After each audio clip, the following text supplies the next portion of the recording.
માં બતાવે છે સેલ્ફ અવેરનેસ, અત્યંત સ્વજાગૃતિ. હું ક્યાં છું, શું બોલું છું, શું જોઉં છું, મારી આસપાસ કોણ લોકો છે, મારે આ કરાય ન કરાય, એની અત્યંત જાગૃતિ. પ્રમુખ સ્વામી મહારાજની શ્રદ્ધાંજલિ સભામાં ગાંધીનગરમાં 2016 એક બહુ જ ગુજરાતના આગેવાન પ્રતિષ્ઠિત વ્યક્તિ એમને સરસ પોતાનું ઓબ્ઝર્વેશન કહેલું કે પ્રમુખ સ્વામી મહારાજ તો 80 વર્ષ તો જાહેર જીવન જીવ્યા, 8 decades of public life. એમાં 41 વર્ષથી તો હું એમને ખૂબ સારી રીતે ઓળખું છું, પરિચયમાં છું અને અનેક પ્રસંગે સાથે રહ્યો છું. પ્રમુખ સ્વામી મહારાજે રાજ્ય કક્ષાના, રાષ્ટ્ર કક્ષાના, આંતરરાષ્ટ્રીય કક્ષાના નાના મોટા પ્રશ્નો એમાં પોતાના અભિપ્રાયો વ્યક્ત કર્યા છે. ક્યારે એક પણ અભિપ્રાય માટે અથવા તો અભિપ્રાય વ્યક્ત કર્યો એમાં એક પણ શબ્દ માટે પ્રમુખ સ્વામી મહારાજ ક્યારેય કોઈ વિવાદમાં નથી આવ્યા. નો કોન્ટ્રોવર્સી. આ શું કહેવાય? સ્વજાગૃતિ, અત્યંત સેલ્ફ અવેરનેસ. ગમે તે પ્રસંગમાં હોય પણ એ સ્વજાગૃતિ. તમે થોડા વર્ષ પહેલા વિડીયો એક જોયો હશે કે એક જગ્યાએ આપણા માનનીય પ્રધાનમંત્રી શ્રી નરેન્દ્રભાઈ મોદી કાર્યક્રમમાં હતા અને ત્યાં પછી એક ઉદ્ઘાટન હતું, કંઈક I think tree plantation programme હતો. પછી એમના હેલ્પે એમને હાથમાં ટીશ્યુ પેપર આપ્યો એટલે એમને હાથ લૂછ્યા. પછી 2 વાર આમ નજર કરી કે આજુબાજુ કોઈ જગ્યાએ ડસ્ટબિન નથી, એમને સીધો ખિસ્સામાં મૂકી દીધો. આ સ્વજાગૃતિ કહેવાય, અત્યંત સેલ્ફ અવેર. લે, મને ખબર નહોતી, આવું બોલાય જ નહીં. કોઈ પણ વાક્ય લેથી શરૂ થાય ને એમાં કઈ લેવાનું હોય જ નહીં. લે, મને કઈ ખબર નહોતી. લે, એવું છે? લે, આવું બોલ્યો તો? તું લેથી શરૂ કર ને વાક્યને, તારામાં કઈ લેવાનું છે જ નથી અને તને કઈ દેવાનું નથી. You should be confident what you're talking, what you're meeting people, how you're expressing people around you. એની માટે તમે અત્યંત સ્વજાગૃત હોવા જોઈએ. કેનેડાની પાર્લામેન્ટમાં 300-350 પાર્લામેન્ટ્સમાં એનાઉન્સમેન્ટ થયું કે આપણે બધાને વિનંતી કરીએ છીએ કે દરેક સાંસદ પોતાના સ્થાને ઊભા થાય અને પ્રમુખ સ્વામી મહારાજનું બહુમાન કરે. સ્ટેન્ડિંગ ઓવેશન થયું. કેનેડાની ધરતી ઉપર ત્યાંની પાર્લામેન્ટમાં 350 પાર્લામેન્ટેરિયન્સ ઊભા થાય તમારા સન્માન માટે. એ વખતે સેલ્ફ અવેરનેસ બહુ અઘરી છે. તમે અહમમાં આવી જાઓ, એ પ્રવાહમાં તણાઈ જાઓ અને માન સન્માનના સ્વાદમાં તમે ગરકાવ થઈ જાઓ. પ્રમુખ સ્વામી અત્યંત સ્ટેબલ. બાજુમાં બેઠેલા સંતને કીધું તું ઊભો થા, એટલે કે તમે ઊભા થાવ. એટલે કહ્યું કે સ્વામી એ તો તમારું નામ બોલાનું છે. સ્વામી કે તારા હાથમાં ઠાકોરજીની મૂર્તિ છે, જ્યાં મૂર્તિ છે ને ઠાકોરજીની મૂર્તિ છે, ભગવાનનું સન્માન છે, એમના લીધે આપણને બોલાવે છે, આપણું નથી. આ કોન્શિયસ રહેવું એ વખતે. અગેન ઇન વન લાઈન, કેનેડાની પાર્લામેન્ટમાં 350 એમપી તમારી સામે તમારા સન્માન માટે ઊભા થયા હોય અને પછી તમારી નામની જાહેરાત થાય, એ વખતે તમને આ કોન્શિયસનેસ આવી, પોસિબલ જ નથી. અત્યંત સ્વજાગૃતિ. તમને અત્યારે બોલિવૂડના 5 નામ પૂછ્યું એટલે તમે મને 10 આપશો. નાના નાના જ આંકડો બોલું છું, તમે વધારે આપશો પણ સામાન્ય દ્રષ્ટાંત આપું છું. હું તમને 5 ક્રિકેટરના નામ પૂછું એટલે તમે 25 આપશો. ચલો, એ માહિતીની દ્રષ્ટિએ અથવા જાગૃત નાગરિક તરીકે કંઈ ખોટું નથી. પણ હમણાં પૂછ્યું કે તમારા દીકરા અને દીકરીના 5 મિત્રોના નામ મને આપો, તો તમારામાંથી 90% ફેલ થશે. Am I right? Tell me yes or no. હાથ ઊંચો કરો એટલે મને ખબર પડે. બધા હાથ ઊંચો કર્યો. તમે પેલું ન જાણો એવું નથી કહેતો. માહિતીના ભાગરૂપે એક જાગૃત નાગરિકના ભાવે સમાજમાં શું ચાલી રહ્યું છે જાણવા માટે કરવું જોઈએ. પણ તમારા સંતાનો માટે તમે કેમ જાગૃત નથી? સેલ્ફ અવેર કેમ નથી? એટલે તમારી વ્યવહારિક બુદ્ધિ છે પણ આધ્યાત્મિક બુદ્ધિ નથી. એ તો ફેમિલી કમ્સ ફર્સ્ટ. તમારા મંદિરમાં એક આવ્યા હતા એક ભાઈ અને એના નાના દીકરાને, આમ તો 12-13 વર્ષનો હતો, અર્લી ટીનમાં હતો. સાજી કવાળા સંતોએ પૂછ્યું કે પિતાને કે કયા ધોરણમાં ભણે છે? તો પિતા કે બેટા કહેતો સ્વામીને કયા ધોરણમાં ભણે છે. ખબર પડી? પિતાને ખબર જ નહોતી કયા ધોરણમાં ભણે. પછી મને સંતે પૂછ્યું કે કેટલા સબ્જેક્ટ ભણે છે, કેટલા વિષયો છે? એટલે કારણ કે સંતે ખબર પડી ગઈ એટલે સેકન્ડ ક્વેશ્ચન, કેટલા સબ્જેક્ટ ભણે? સ્વામી ઘણા બધા સબ્જેક્ટ ભણે છે, દિવાળી ઉપર પાછી બીજી ટેકલાઈ આપે છે. અલે તો ફાડી નાખે છે એટલે તું લઈ આવે છે. કે દિવાળી પર સબ્જેક્ટ બદલી ગયા જતા હોય ધોરણમાં. જાગૃતિ નથી. 12 વર્ષનો એક છોકરો બીડી પીવા માંડ્યો. એના પિતા પણ એને લઈને મંદિરે અને સંતો પાસે આવેલા. સ્વામી એને કહો કે આ 12 વર્ષનો છે બીડી પીવે. અમારા સંતે પૂછ્યું તમે નજરે જોયો કે કોઈને કીધેલી વાત કરો?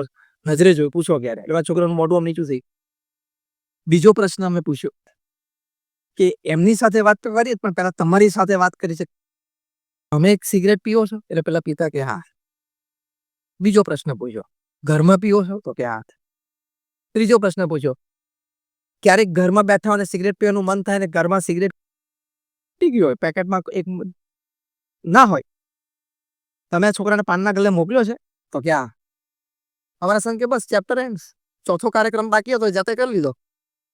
કે તમને સિગરેટ પીતા જોયા, ઘરમાં પીતા જોયા, તમે એને પાનના ગલ્લે મૂકી એટલે એની હિંમત આવી ગઈ, ડગલા મંડાઈ ગયા. પાનના ગલ્લા તરફ એના ડગલા મંડાઈ ગયા. હવે એક છેલ્લો કાર્યક્રમ બાકી હતો એટલે જાતે પૂરો કરી નાખ્યો. સેલ્ફ અવેર હોવું જોઈએ કે મારી નાનામાં નાની ક્રિયાથી મારી નેક્સ્ટ જનરેશન, મારા ફેમિલી ઉપર એની શું ઇમ્પેક્ટ પડશે. According to Harvard study, the first curse words that the children learn is from their parents and especially from their mothers. Harvard યુનિવર્સિટીનો સર્વે છે કે પહેલી ગાળ બાળક ક્યાંથી બોલતા શીખે છે? તો કે એના માતા પિતા પાસેથી, અને એમાં એની માતા પાસે. એક નાનો 2.5 વર્ષનો બાળક એના ફાધર ઘરમાં આવે તો જોશથી બોલ્યો લુચ્ચો આવ્યો. ફાધરને આશ્ચર્ય થયું આ મને લુચ્ચો કે છે. પછી ખબર પડી કે એની માતા હતી એમ વાલમાં લુચ્ચો થઈ ગયો છું, તોફાની થઈ ગયો છું. અમને બાળકને કે તોફાની થઈ ગયો છું. નાના બાળક આમ વાલ રહ્યો છો, વાલ કરતા તોફાની થઈ ગયો છું, મળતો નથી, લુચ્ચો થઈ ગયો છું, ખોટું બોલત. એમાંથી એને લુચ્ચો શબ્દ પકડાઈ ગયો તો પપ્પાને કહી દીધો. Spiritual intelligence is you are absolutely self aware. તમે તમારા ફીલ્ડ વિશે બોલી છો કે આ વસ્તુની મને ખબર નહોતી. It's wrong. તમે તમારા ફેમિલી વિશે બોલી ના શકો કે આ તો મારી ધ્યાન બહાર જ ગયું. It's wrong. એ સ્વજાગૃતિ કહેવાય. પ્રમુખ સ્વામી મહારાજે BAPSમાં 162 પ્રકારની પ્રવૃત્તિઓ ચલાવી. Environmental, medical, educational. તમે નંબર 48 નેશનલ હાઈવે ઉપર નીકળો, પહેલા નંબર 8 હતો, હવે નંબર 48 છે. આબુથી માંડીને બોમ્બે સુધી દર 25-50 કિલોમીટર અમારી એક સંસ્થા આવે. એટલું બધું કાર્ય પ્રમુખ સ્વામી મહારાજે કર્યું પણ he was fully self aware. કોઈ જગ્યાએ પ્રમુખ સ્વામી મહારાજે આ શ્રદ્ધાંજલિ સભામાં માનુભાઈ વાત કરી હતી 40 વર્ષથી નજીક છું, કોઈ જગ્યાએ પ્રમુખ સ્વામી મહારાજે જાહેરમાં કે ખાનગીમાં એક પણ જગ્યાએ વિવાદ થાય એવી વાણી કે વર્તન રાખ્યું નહીં. That is self awareness. એક ત્રીજી સુંદર વાત છે. મને આપ્યો સમય છેલ્લી 5 મિનિટ બાકી છે, હું ખાલી લિસ્ટ આઉટ કરી દઉં છું. ના 9 વાગ્યા પછી બધાને જમવાનો સમય થયો. સંતોને છૂટ ના આપી હું બોલવાની વધારે, કારણ કે અમે તો કેલેન્ડર સાથે પણ ટેવાયેલા છીએ, ખાલી ઘડિયાળ સાથે નહીં. હા, દિવસ બદલાઈ જાય. હમણાં અમે ચાલુ રાખીએ તો રારો પરથી એક સ્વિચ પાડ્યા કરવાની, બીજું શું. હા બસ એટલે 5 મિનિટમાં પૂરું કરું છું. તો ત્રીજો સરસ સદગુણ કોઈક વખત ફરી મળશું ત્યારે હું એમ પણ એલાબોરેટ કરીશ, એનું ખાલી લિસ્ટ આઉટ કરી જાઉં છું. ત્રીજો મોટો સદગુણ છે an ability to face and use the suffering. જીવનમાં દુઃખ આવે ને એનો સામનો પણ કરી શકે અને દુઃખનો ઉપયોગ પણ કરી શકે. પોતાના ઓર્ગેનાઇઝેશનને ગ્રો કરવામાં, વ્યક્તિત્વ ગ્રો કરવામાં. દુઃખ આવે તો દુઃખ માની ના લે, સામનો પણ કરે અને દુઃખનો ઉપયોગ કરે. આપણા કન્ટ્રીમાં જે ટોપ વ્યક્તિ છે ને એની પાસે આ નેક છે. એને કોઈ ગાર દે ને ગારને પણ એ વોટ બેંકમાં આમ બદલી નાખે. એ નેક જોઈએ to face and use the suffering. Face પણ કરી શકે અને ઉપયોગ પણ કરી શકે. ચોથો સદગુણ લખ્યો છે સ્પિરિચ્યુઅલ ઇન્ટેલિજન્સમાં, an ability to be inspired by vision. કંઈક જોવે ને, કઈ પણ વસ્તુ જોવે ને એમાંથી વિચાર આવે કે હું મારી કંપનીમાં આનો ઉપયોગ કરી શકું, હું મારા વિકાસમાં ઉપયોગ કરી શકું, હું મારા કર્મચારીઓના વિકાસમાં ઉપયોગ કરી શકું, હું આમાંથી કંઈક સમાજને આપી શકું. કંઈ પણ જોવે, કંઈ પણ સાંભળે, સ્પિરિચ્યુઅલ ઇન્ટેલિજન્સ છે. કારણ કે ક્લેરિટી હોય એટલે એમાં પ્રતિબિંબિત તરત થાય. 2008ની સાલમાં પેરિસમાં એક હોટલમાં બે મિત્રો ભેગા થયા. આ સત્ય ઘટના હું તમને કહું છું. એક મિત્ર અમેરિકાથી આવેલો, એક મિત્ર ત્યાં પેરિસ હતો. 5 દિવસ અને વર્કિંગ વીક હતું. પછી વીકેન્ડ પર બંને મિત્રો ત્યાં હોટલ પર જમવા માટે ભેગા થયા. 6-8 મહિના પછી ભેગા થતા હતા. 2-2.5 કલાક બેઠા, વાતો-ચીતો કરી, જમ્યા કર્યા. બહાર આવે ને તો લાંબી ક્યુ હતી ફોયરમાં. રિસેપ્શનિસ્ટે પૂછ્યું કે આ ક્યુ શેની છે? રિસેપ્શનિસ્ટે કીધું કે ભાઈ બહાર સખત બરફ વર્ષા ચાલે છે, હેવી સ્નોફોલ છે આખા પેરિસ સિટી ઉપર, ટ્રાફિક સ્લો છે અને અમુક સ્ટ્રીટમાં તો જામ છે, અને આપણી સ્ટ્રીટ છે એ ફૂડ સ્ટ્રીટમાં વચ્ચોવચ્ચ છે, એટલે બે બાજુથી કેબ પણ હાયર થઈ જાય છે. એટલે જે લોકો પોતાની ગાડી લઈને આવે એ લોકો બધા નીકળે છે, અને જે લોકો કેબ એટલે ટેક્સી દ્વારા આવે છે એ લોકોની આ ક્યુ છે. એમ કરીને રિસેપ્શનિસ્ટ બે યુવાનોને પૂછ્યું કે sir, have you come by cab or you have your own car? એટલે કે we have come by cab. Sir please join the queue. તમે લાઈનમાં આવી જાઓ. એટલે બંને જણા પ્રેમથી ક્યુમાં જોઈન થઈ ગયા. જે રીતે ક્યુ મૂવ થતી હતી ને એની પરથી ખબર પડી કે આ 2-2.5 કલાક આપણે અહીંયા બેસવાનું જ છે. આ પરિસ્થિતિમાં આપણે હોઈએ તો શું કરીએ? એમ મોબાઈલ ખોલીએ, વોટ્સએપ ખોલીએ, કારણ કે સ્નોફોલ બાર હતો એટલે બીજું કંઈ ચાલવાનું તો થતું, ચાલતા જવાયું હતું નહીં. ચલો એનોય વાંધો નથી. કોઈ ઈમેલ ખોલે, 2-4 ઈમેલનો જવાબ આપવાનો હોય કરી આપે. કોઈ કોઈ ઉત્સાહિત આમ ગોળ ફરીને ક્યુ સાથે એક સેલ્ફી લઈ લે અને પછી પોસ્ટ કરે અને લોકો બધા ઓ આ ઇમોજી બધી આવવા માંડે લાગણીની. આમાંથી એક યુવાનને વિચાર આવ્યો, 26 વર્ષનો, can I help the situation? દરેક સ્નો ફોલિંગ કન્ટ્રીઝમાં આ પરિસ્થિતિ થતી જ હશે. આનું નિરાકરણ છે કે હું આ લોકોને મદદ કરી શકું કે નહીં, અને આ પરિસ્થિતિમાંથી હું બિલિયન્સ ઓફ ડોલર્સ બનાવી શકું. This is spiritual intelligence. આપણે તો બેસિક પડે છે ને વરસાદ, આપણે બંધ થાય ભાઈ નીકળીએ. એમાંથી બે જણાએ વિચાર કર્યો કે આપણે એક મોબાઈલ એપ બનાવીએ જ્યાં લોકો કેબને પ્રી ઓર્ડર કરી શકે. એ ચર્ચા ચાલી. ટેકનિકલી 2.5 કલાક પૂરા થઈ ગયા. Constructive use of time. પછી છૂટા પડ્યા. 2 દિવસ પછી પેલો એમનો મિત્ર કેલિફોર્નિયા પાછો પહોંચી ગયો. ચર્ચા ચાલુ રાખી. 6 મહિનામાં એપ ડિઝાઇન કરી. લોસ એન્જલસમાં 2-4 કેબમાં, ટેક્સીમાં એમને પ્રયોગ કર્યો, સફળ. 500માં કર્યો સફળ, 200-500માં કર્યો સફળ, 1000-2000માં કર્યો સફળ. આજે જ્યારે હું તમને વાત કરું છું ત્યારે મોબાઈલ એપ દુનિયાના 66 દેશોમાં રોજની 3 મિલિયન એટલે 30 લાખ લોકોને રાઈડ આપે છે. હું વાત કરું છું ઉબરની. ઉબરનો જન્મ પેરિસમાં 2008માં સ્નોઈ નાઇટમાં હોટલમાં રિસેપ્શનમાં કેબ માટે રાહ જોવા બેઠેલા બે યુવાનો દ્વારા થયેલી છે. એ વ્યક્તિનું નામ ટ્રેવિસ કેલેનિક, જે ઉબરના માલિક, youngest self made billionaire of the world. અને એનો ફ્રેન્ડ જે હતો એ લિટલ નોન છે, ઓછું નામ છે એનું, સાયલેન્ટ પાર્ટનર છે, એનું નામ ગેરેટ. તો આ કયો મુદ્દો છે આપણે જોઈએ છે? Inspired by vision. કંઈક જોવે, કંઈક સહેજ સાંભળે, કંઈક વાત આવે એમાંથી એને બહુ જ મોટો વિચાર આવી જાય. બહુ જ મોટો વિચાર આવી. That is inspired by vision. પછી 5મો મુદ્દો લખે છે, આ જ છે, હું લિસ્ટ આઉટ કરી જાઉં.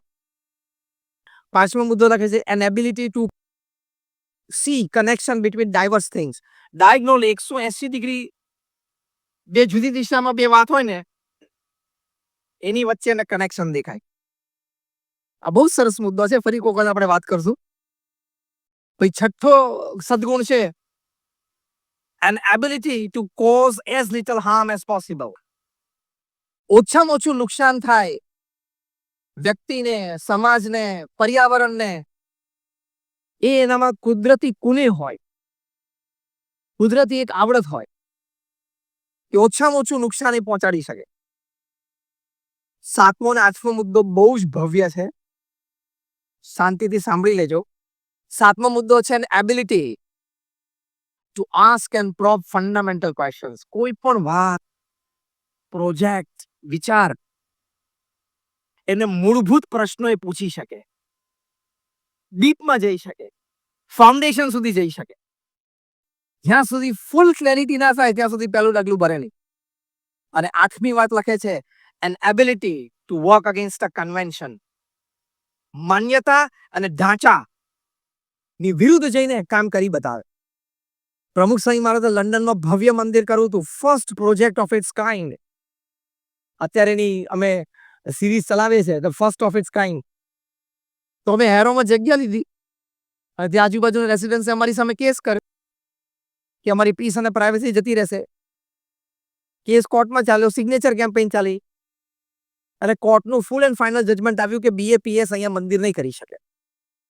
પ્રમુખ સ્વામી મહારાજ ઉપર અમારા ટ્રસ્ટીશ્રીઓએ ફોન કર્યો કે સ્વામી આપણે કેસ હારી ગયા. પ્રમુખ સ્વામી મહારાજે પહેલું જ વાક્ય બોલ્યા, જેવી ભગવાનની ઈચ્છા. C stabilise himself. બીજું વાક્ય બોલ્યા કે આપણે આપણો પુરુષાર્થ કરી લીધેલો, હવે જે પરિણામ આવ્યું ને એ સ્વીકારી લેવું. આ સ્પિરિચ્યુઅલ ઇન્ટેલિજન્સ કહેવાય. એટલે તમે સ્ટ્રેસમાં ના આવો. તમે સ્ટ્રેસ શબ્દ યુઝ કરેલો, સ્ટ્રેસ અને ટેન્શનમાં આવી જઈએ. એમાં બે વાક્ય, જેવી ભગવાનની ઈચ્છા અને બીજું મેં મારો પ્રયત્ન પૂરો કરી લીધો. મારી પાસે જે રિસોર્સ હતા મેં બધા કામે લગાડી દીધા. હવે જે પરિણામ આવે મારે સ્વીકારી લેવાનું. અને ત્રીજી વાત પ્રમુખ સ્વામી મહારાજે કરી, સી ધ ડિટર્મિનેશન, કે આપણે નક્કી કર્યું છે ને કે લંડનમાં કરવું છે એટલે કરવું જ છે. બીજી જગ્યાએ શોધવા માંડો. બીજી જગ્યા નિઝદરમાં શોધી કે 1995 માં મંદિર પૂરું કર્યું. સ્ટોન, માર્બલ, ગ્રેનાઇટ બધું ઇટાલી અને બલ્ગેરિયાથી આવે. આ તમારા વિષયની વાત છે એટલું કહું છું. કારણ કે અહીંયાનો સ્ટોન અને અહીંયાનો માર્બલ એ લંડનની એક્સ્ટ્રીમ ક્લાઇમેટ સહન ના કરી શકે, ફાટી જાય. એટલે ત્યાંનું જ વાપરવું પડે. ત્યાંથી બધું કંડલા આવે યુરોપથી. કંડલાથી રાજસ્થાન જાય, ત્યાં ગળાય. ત્યાંથી પાછું કંડલા આવે. કંડલાથી કન્ટેનર્સ ભરાઈને ઇંગ્લેન્ડ જાય. આ હું 95 ની વાત કરું છું. આજથી 25 વર્ષ પહેલાની વાત કરું છું. First project make in India assembled in London.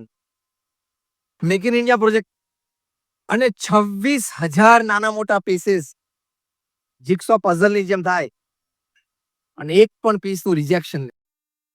Sigma 6 award દેવો પડે એવો આ પ્રોજેક્ટ થયો. To work against a convention. માન્યતા વિરુદ્ધ, ઢાંચા વિરુદ્ધ જઈને કામ કરી બતાવવું. કોર્ટનો ઓર્ડર છે, સ્વીકાર્ય છે, માન્ય છે. બીજી જગ્યા શોધવા માંડો, ક્યાં કરવું છે અને કર્યું. અને જ્યારે કર્યું ત્યારે 1995 માં રીડર્સ ડાયજેસ્ટે લખ્યું કે it is the 8th wonder of the world. દુનિયામાં 7 અજાયબી છે પણ 8મી અજાયબી છે. અને 2000ની સાલમાં મિલેનિયમ યરમાં top 100 iconic buildings of England એમાં આને સ્થાન મળ્યું. પછી તો પ્રમુખ સ્વામી મહારાજ જેવા પ્રોજેક્ટ અમેરિકાની ધરતી ઉપર મોટા મોટા કર્યા. પણ માન્યતા અને ઢાંચાની વિરુદ્ધ છે ને એટલે એટલો બધો એ વ્યક્તિમાં વિલ પાવર હોય, એટલો બધો કોન્ફિડન્સ લેવલ હોય ને કે આ ના થઈ શકે ને. તું બોલ્યો ને તારા મોઢે નહીં થાય, હવે થશે. આ વિલ પાવર અને કોન્ફિડન્સ. સામેવાળી વ્યક્તિ તમને કે આ ના થાય, હવે તું બોલ્યો છું ને નહીં થાય એટલે હવે તો થશે જ. આ વિલ પાવર અને કોન્ફિડન્સ. આમાં કોઈ અનીતિની ગેરકાયદે જવાની વાત નથી. નીતિ નિયમ અને કાયદામાં રહીને જ, પણ એ વિલ પાવરની વાત છે, કોન્ફિડન્સ લેવલની વાત. તો આ રીતે આ સ્પિરિચ્યુઅલ ઇન્ટેલિજન્સ તમે મેનેજમેન્ટમાં, એડમિનિસ્ટ્રેશનમાં લગાડો, અનબિલીવેબલ ગ્રોથ છે. પૈસા તમારા ઓર્ગેનાઇઝેશનમાં આવે એટલે ગ્રોથ આવે. સારા માણસો આવે એટલે ગ્રોથ આવે. સરકારની સારી પોલિસીઝ આવે એટલે ગ્રોથ આવે. સિમ્પલ. પણ આ બધા ગ્રોથ કરતા સ્પિરિચ્યુઅલ ઇન્ટેલિજન્સ આવે ને એટલે ગ્રોથ વધે એવી દુનિયાની ટોપ 500 ફોર્ચ્યુન 500 કંપનીઝનો અનુભવ છે. એટલે છેલ્લી વાત કરીને પૂરી કરું. એન્ડ્રોન નામની એક કંપની હતી, પાવર સપ્લાય કરતી હતી, ઇન્ડિયામાં કામ કરવા આવેલી 90ના દાયકામાં. અને પછી ફરચામાં ગઈને એના ડિરેક્ટર્સ બધા જેલમાં ગયા. પછી રોબર્ટ કપલાને એની પર પુસ્તક લખી, the rise and fall of Enron. કારણ કે ફોર્ચ્યુન 500 કંપની હતી. Rise and fall of Enron. એનરોનનો આ રાઇઝ અને પછી આ ફોલ કેમ? ખૂબ સંશોધન પછી રોબર્ટ કપલાના પુસ્તકમાં લખે છે કે તમારી કંપનીનું ગ્રોથ એ 38% ટેન્જિબલ એસેટ્સ ઉપર આધારિત છે. તમારી પાસે એક ઓફિસ હોય, તમારી પાસે 5 કર્મચારી, તમારી પાસે થોડું ફંડ હોય, એ બધી તમારી ટેન્જિબલ એસેટ્સ કહેવાય. ટેન્જિબલ એસેટ્સ સ્થૂળ દેખાય એવી. મારી ઓફિસ આ રહી, અમારા 4 માણસો, આ મારી પ્રોપર્ટી, જે આંખથી દેખાય ને એ બધી ટેન્જિબલ પ્રોપર્ટી કહેવાય. કોઈ પણ કંપનીનો ગ્રોથ, એનો વિકાસ 38% ટેન્જિબલ એસેટ્સ ઉપર છે અને 62%, 100 માંથી 38 જાય એટલે 62% ઇનટેન્જિબલ એસેટ્સ ઉપર છે. ઇનટેન્જિબલ એસેટ્સ શું કે જે તમને આંખથી ન દેખાય. કર્મચારી સાથે તમારો વ્યવહાર એ સ્થૂળ આંખથી કદાચ તમે મૂલ્યાંકન ન કરી શકો. તમારી સદભાવના, માર્કેટમાં તમારી ક્રેડિટ, આ બધી ઇનટેન્જિબલ વેલ્યુ છે. તમારી નીતિમત્તા, પ્રામાણિકતા એ તમારી ઇનટેન્જિબલ એસેટ છે. એ સ્થૂળ રીતે દેખાય નહીં. લાંબા ગાળે લોકોનો અનુભવ થાય એ બધી વાત, પણ આમ સ્થૂળ એ દેખાય નહીં. જેમ પેલી ટેન્જિબલ દેખાય છે. પણ 62% ગ્રોથનો આધાર ઇનટેન્જિબલ એસેટ છે અને ઓનલી 38% ટેન્જિબલ એસેટ છે. કારણ કે નીતિ નિયમ સિદ્ધાંત એ તમારી કોર વેલ્યુ છે. You can become zero from hero within second. નીતિ નિયમ સિદ્ધાંત છોડો. હમણાં પરમ દિવસે અમે ત્યાં દમણમાં હતા, એક નેશનલ કોન્ફરન્સ હતી ટેક્સ કન્સલ્ટન્ટ્સની, અને દે વેર લાઈક રિફ્રેશર્સ કોર્સ ઓન જીએસટી. એટલે મેં કહ્યું GST is goods and services tax. તમે જો જીએસટી ને વફાદાર રહો તો એક બીજું જીએસટી ઉપરથી વરસે, God saves tension. GST is God saves tension. GST ને વફાદાર હો એટલે ઉપરથી બીજું જીએસટી આવે, ગોડ સેવ ટેન્શન. સ્ટ્રેસ ના આવે. નીતિ નિયમ સિદ્ધાંત ચૂકશો ને તો પ્રશ્ન આવશે આવશે અને આવશે. એમાં બે મત નથી. જેને ક્રિકેટના બોલનો આકાર બદલવાનો પ્રયત્ન કર્યો, ચમક વધારવાનો પ્રયત્ન કર્યો, ચમક ઘટાડવાનો પ્રયત્ન કર્યો, બધાય ક્રિકેટ છોડવું પડ્યું કે નહીં? યસ ઓર નો? જેને જોડે બેંક જોડે ચેડા કરે બધે ભારત છોડવું પડ્યું કે નહીં? કોક લંડન જતા રહ્યા, કોક કેરેબિયન આઇલેન્ડ જતા રહ્યા. નીતિ નિયમ સિદ્ધાંતથી કોઈ મોટું નથી. હું ઘણી વખત હસતા કહું છું કે તમે ઇલેક્ટ્રિક એન્જિનિયર હોય, 40 વર્ષનો અનુભવ હોય, મોટી કોર્પોરેશનના ચેરમેન હોય, તો તમને કઈ પ્લગમાં આંગળી નાખવાનો અધિકાર નથી. તમે આમ રવિવારે સવારે ચા નું કપ લઈને બેઠા હોય, સન્ડે ટાઈમ્સ લઈને આમ કોલર ઊંચા કરો, પ્લગની સામે ઇલેક્ટ્રિક પ્લગ, કે તારી ડિસ્ટ્રીબ્યુશન આખા સ્ટેટમાં હું કરું છું, હું જીબી નો ચેરમેન છું અને 40 વર્ષ તો હું અનુભવી છું અને ચેરમેનની આંગળી, ધ્યાન રાખજે. એમ કહીને પણ તમે પ્લગમાં નાખો તો ત્યાં કઈ હાર તોરાથી તમારું સ્વાગત થવાનું છે? ચોંટાડી દે, મરી જાઓ. Electricity doesn't know your post, position and power. Electricity તમારા પોસ્ટ, પોઝિશન, પાવરને ઓળખતી નથી. In the same way ethics, norms અને disciplines doesn't know your post, position and power. નીતિ નિયમ સિદ્ધાંતને તમારી પોસ્ટ, પોઝિશન, પાવરની ખબર જ નથી. જેમ ઇલેક્ટ્રિસિટીને ખબર નથી ને તમને ચોંટાડી દે, હાડપિંજર કરી નાખે, એમ નીતિ નિયમ સિદ્ધાંત પણ તમને હાડપિંજર તરત કરી નાખે. યસ નો થઈ જાય. ખબર શું બોલ્યો? યસ બેંક નો બેંક થઈ જાય. આખી નાખી યસ બેંક નો બેંક થઈ ગઈ. કોઈને અધિકાર નથી નીતિ નિયમ સિદ્ધાંત સાથે ચેડા કરવાના. તમે કિંગ ઓફ ધ સ્કાઈઝ હોય તો શું થઈ ગયું? તમારે ભારત ડિપ્લોમેટિક પાસપોર્ટ ઉપર છોડવું પડે. તમે હજારો પરિવારને ઘર બાંધી આપ્યા હોય, હજારો પરિવારના સહારા બન્યા હોય, તો તમારે 2 સહારા તિયારમાં 4 વર્ષ રહેવું પડે. હજારો પરિવારના સહારા, અને તો પણ તિહારમાં 2 સહારા. 20,000 કરોડનો માણસ, 4 વર્ષ તિહારમાં 2 સહારા. કોઈ માની ના લેતા કે હું કરી આગુ પાછું કરીને છટકી જઈશ. જે દિવસે ક્લચમાં આવશો ને તે દિવસે ચોખ્ખી દેશી ભાષામાં રડતા નહીં આવડે. અને તમારી લાઈન તો એવી છે જબરજસ્ત, એટલે બહુ જ ધ્યાન રાખવાનું. એટલે હું હસતા ઘણી વખત કરું છું કે દરેક વ્યક્તિએ જીવનમાં 2 લગ્ન કરવા જોઈએ. એક લગ્ન જે પોતાના સ્પાઉસ સાથે કરે તે, અને બીજા લગ્ન એથિક્સ સાથે, નીતિમત્તા સાથે લગ્ન કરવાના. એને વફાદાર રહેવાનું. નીતિમત્તાને વફાદાર રહેવા. નીતિમય વ્યક્તિ હોય ને એને કોઈ ચેલેન્જ જ ના કરી શકે. માણસ સાચો છે, આ માણસ પાસે ખોટું નહીં ચાલે. નીતિમત્તા હશે ને, પૈસાદારને ચેલેન્જ કરી શકાય, બુદ્ધિશાળીને ચેલેન્જ કરી શકાય, કલાને ચેલેન્જ કરી શકાય, અનુભવને ચેલેન્જ કરી શકાય, વ્યાપક જનસંપર્કને પણ ચેલેન્જ કરી શકાય. નીતિમત્તાને તમે ચેલેન્જ નહીં કરી શકો. નીતિમત્તાને ચેલેન્જ કરવા માટે આ નીતિમત્તા જ જોઈએ. અને ઓવર ધ યર્સ તમે ક્રેડિટ બાંધી હોય, ક્રેડિટ બાંધતા 40 વર્ષ થશે અને ક્રેડિટ ગુમાવતા 4 સેકન્ડ. ક્રેડિટ ગુમાવતા 4 જ સેકન્ડ થશે. એક ફોન કોલ ખોટો, એક નિર્ણય ખોટો, એક સહી ખોટી, એક ખોટું 7 બારમાં નામ નંખાવો એટલે ખોટા કાગળિયા ના આવે ને અંદર, ખોટા નામ નંખાવે નહીં. બતાવે છે સેલ્ફ અવેરનેસ, અત્યંત સ્વજાગૃતિ. હું ક્યાં છું, શું બોલું છું, શું જોઉં છું, મારી આસપાસ કોણ લોકો છે, મારે આ કરાય ન કરાય, એની અત્યંત જાગૃતિ. પ્રમુખ સ્વામી મહારાજની શ્રદ્ધાંજલિ સભામાં ગાંધીનગરમાં 2016માં એક બહુ જ ગુજરાતના આગેવાન પ્રતિષ્ઠિત વ્યક્તિ એમને સરસ પોતાનું ઓબ્ઝર્વેશન કહેલું કે પ્રમુખ સ્વામી મહારાજ તો 80 વર્ષ તો જાહેર જીવન જીવ્યા, 8 decades of public life. એમાં 41 વર્ષથી તો હું એમને ખૂબ સારી રીતે ઓળખું છું, પરિચયમાં છું અને અનેક પ્રસંગે સાથે રહ્યો છું.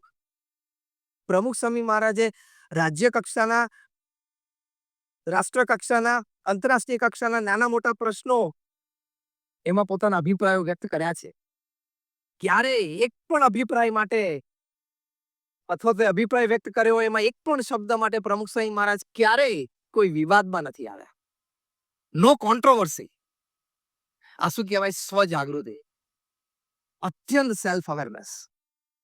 ગમે તે પ્રસંગમાં હોય પણ એ સ્વજાગૃતિ. તમે થોડા વર્ષ પહેલા વિડીયો એક જોયો હશે કે એક જગ્યાએ આપણા માનનીય પ્રધાનમંત્રી શ્રી નરેન્દ્રભાઈ મોદી કાર્યક્રમમાં હતા અને ત્યાં પછી એક ઉદ્ઘાટન હતું, કંઈક I think tree plantation programme હતો. પછી એમના હેલ્પે એમને હાથમાં ટીશ્યુ પેપર આપ્યો એટલે એમને હાથ લૂછ્યા. પછી 2 વાર આમ નજર કરી કે આજુબાજુ કોઈ જગ્યાએ ડસ્ટબિન નથી, એમને સીધો ખિસ્સામાં મૂકી દીધો. આ સ્વજાગૃતિ કહેવાય, અત્યંત સેલ્ફ અવેર. લે મને ખબર નહોતી, આવું બોલાય જ નહીં. કોઈ પણ વાક્ય લેથી શરૂ થાય ને એમાં કઈ લેવાનું હોય જ નહીં.